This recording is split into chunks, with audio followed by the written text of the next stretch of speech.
Why, hello there. I am Fox, and welcome to the final real-life horror story to make your skin crawl. It is about when the Jameson whiskey heir watched cannibals eat a girl he bought. Let's get to it. Jameson usually connotes a good time with old friends, but in 1888, it meant watching a 10-year-old girl get killed and eaten by cannibals. The story goes like this. Heir to the Irish whiskey fortune, James S. Jameson thought himself an adventurous explorer. It was during the Emin Pasha relief expedition across Central Africa that he decided to buy a child and watch her be eaten, simply so he could draw a picture of her being consumed. With an Ottoman province in Sudan cut off by a revolt, the region's leader Emin Pasha was in desperate need of supplies.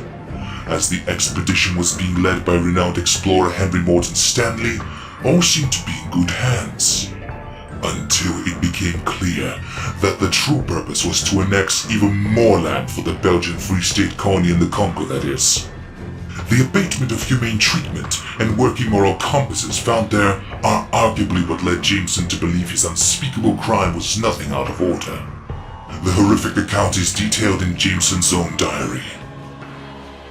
What's clear from these records is that by June 1888, Jameson led the expedition's rear column and arrived at the Congo's Ribakiba trading post, famous for its cannibal population.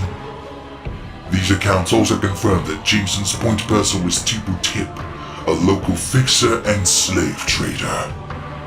According to an affidavit by Farran, published in 1890, in which he later retracted under pressure from the expedition's financiers, Jameson told Tip how he'd like to witness cannibalism in person. Tip consulted with the village chiefs, who told him that he'd better purchase a slave. Jameson asked for the price and gave them 6 handkerchiefs. A few minutes later, a man returned with a 10-year-old girl. The translator recalled that the chiefs told their villagers, "This is a present from a white man who desires to see her eaten." The girl was tied to a tree, Farran said.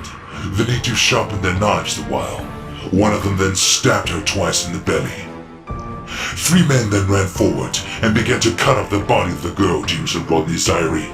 Finally, her head was cut off, and not a particle remained, each man taking his piece away down the river to wash it. Both Jameson and Farran recounted how the poor girl never screamed during these last blood-curdling moments.